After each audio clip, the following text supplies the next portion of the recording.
Salam sejahtera kepada semua. Hari ini Madam akan terangkan bab 2, subtopik 2.3, kegunaan data pendapatan negara.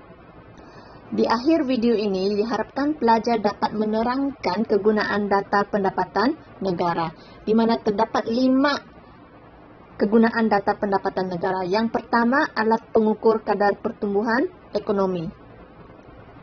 Yang kedua, alat pengukur sumbangan keluaran pelbagai sektor ekonomi. Yang ketiga, asas membuat perancangan ekonomi. Keempat, alat petunjuk perubahan struktur ekonomi. Dan yang kelima, alat perbandingan taraf hidup antara massa dan negara. Kegunaan data pendapatan negara yang pertama ialah sebagai alat pengukur kadar pertumbuhan ekonomi. Data pendapatan negara boleh digunakan untuk menghitung kadar pertumbuhan ekonomi, di mana dia boleh dilakukan dengan membandingkan KDNK benar suatu tahun dengan KDNK benar tahun sebelum. Rumus untuk menghitung kadar pertumbuhan ekonomi ialah KDNK benar tahun sebelum,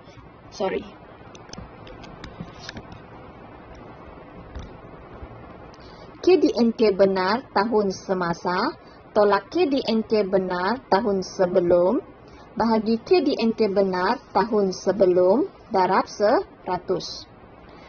Kadar pertumbuhan ekonomi dapat menunjukkan prestasi ekonomi sesebuah negara untuk tempoh masa setahun.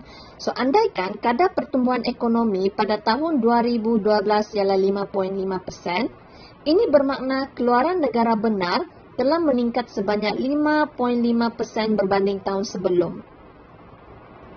Jika pertumbuhan ekonomi positif, menunjukkan peningkatan keupayaan untuk menghasilkan barang dan perkhidmatan dalam sesebuah negara. Dan sebaliknya, jika kadar pertumbuhan ekonomi itu negatif, menunjukkan pengurangan ataupun kejatuhan keupayaan negara itu untuk menghasilkan barang dan perkhidmatan. Kegunaan data pendapatan negara yang kedua ialah sebagai alat pengukur sumbangan keluaran pelbagai sektor ekonomi. Data pendapatan negara di bawah kaedah keluaran, jika anda masih ingat, kita boleh nampak di bawah kaedah keluaran terdapat 3 sektor yang perlu kita jumlahkan. Sektor utama, sektor kedua dan sektor ketiga. Maka di bawah kaedah keluaran boleh ditunjukkan sumbangan setiap sektor ekonomi terhadap KDNK. Dalam sumbangan tersebut kita boleh tentukan, kerajaan boleh tentukan sama ada sektor utama, kedua atau ketiga yang memberi sumbangan terbesar. Bagaimana untuk menghitung sumbangan keluaran setiap sektor terhadap KDNK? Rumus ialah sektor 1 bahagi KDNK darab 100. So, untuk rumus ni kita tahu untuk sektor yang pertama lah.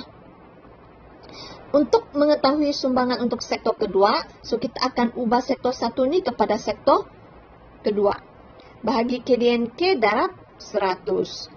Dan jika ingin melihat sumbangan untuk sektor ketiga, ini kita ubah kepada sektor ketiga. Bahagi KDNK darab 100. So, bermaksudnya apabila anda nampak perkataan terhadap, so maksudnya rumus itu ialah bahagi.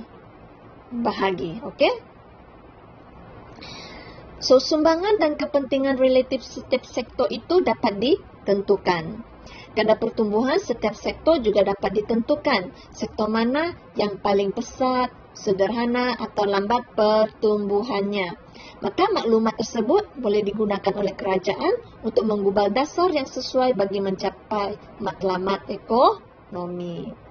So, pentinglah pendapatan negara di bawah kaedah keluaran bagi melihat sumbangan setiap sektor ekonomi terhadap KDNK.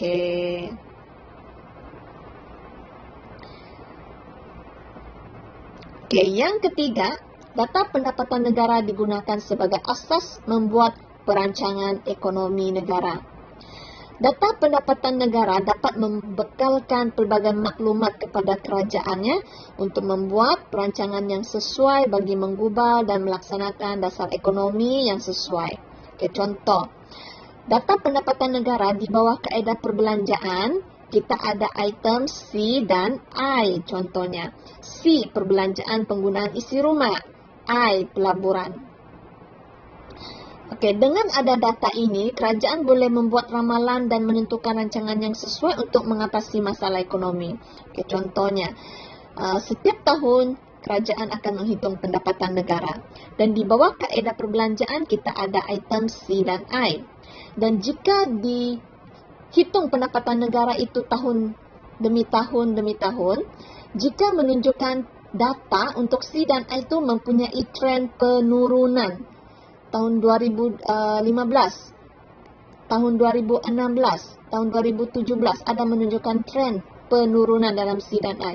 Maka kerajaan boleh ramal tahun hadapan mungkin akan continue menurun data tersebut. Jadi adakah kerajaan akan biarkan data itu menurun? Tidak kan? So kerajaan boleh membuat ramalan berdasarkan data C dan I yang ada untuk setiap tahun tu, so dia boleh menentukan rancangan yang sesuai untuk mengatasi masalah ekonomi.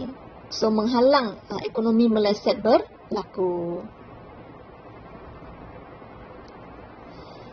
Kegunaan data pendapatan negara yang keempat ialah sebagai alat petunjuk perubahan struktur ekonomi.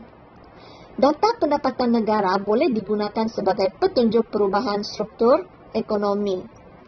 Dengan menggunakan data pendapatan negara antara dua tempoh masa, ia dapat menunjukkan perubahan struktur ekonomi, misalnya data pendapatan negara tahun 1980-an, 90-an dan tahun 2000. Perubahan struktur ekonomi dapat ditentukan daripada sumbangan setiap sektor pertama, kedua dan ketiga. So ini perubahan struktur ekonomi ini bermaksud perubahan struktur ekonomi daripada sektor pertama ke sektor kedua dan akhirnya ke sektor ketiga. Kita tahu bahawa di bawah kaedah keluaran, kita dapat hitung sumbangan setiap sektor dalam ekonomi. Dan apabila kita bandingkan antara dua tempoh masa, biasanya 10 tahun lah. Kalau kita lihat 1980-an, data ketika itu, data pendapatan negara di bawah kaedah keluaran ketika itu, memang sumbangan sektor utama ataupun pertanian memang paling tinggi ketika itu. Tetapi apabila kita telah masuk tahun 1990-an dan ke tahun 2000, awal 2000, kita dapati sektor perkilangan, pembuatan memberi sumbangan KDNK yang lebih banyak untuk sektor kedua. Jadi bermaksud perubahan struktur ekonomi itulah berubah daripada sektor pertanian kepada sektor perkilangan. Dan hingga hari ini kita boleh nampak data untuk kaedah keluaran sumbangan sektor perkhidmatan yang paling tinggi among sektor pertama dan kedua. Jadi struktur ekonomi telah berubah daripada sektor perkilangan kepada sektor perkhidmatan. So itu maksudnya lah, di mana kita menggunakan data pendapatan negara, kita compare antara dua tempoh masa yang berbeza, kita boleh nampak perubahan struktur ekonomi sesebuah negara. Iaitu andaikan peratusan sumbangan sektor ketiga sentiasa meningkat berbanding sektor pertama dan kedua, ini bermakna struktur ekonomi sesebuah negara telah berubah kepada struktur ekonomi perkhidmatan. Dan terakhir sekali adalah alat data pendapatan negara digunakan sebagai alat perbandingan taraf hidup antara massa dan negara. Pendapatan negara boleh digunakan untuk menghitung pendapatan per kapita benar. Masih ingat rumus pendapatan per kapita benar ialah pendapatan negara benar bahagi jumlah penduduk.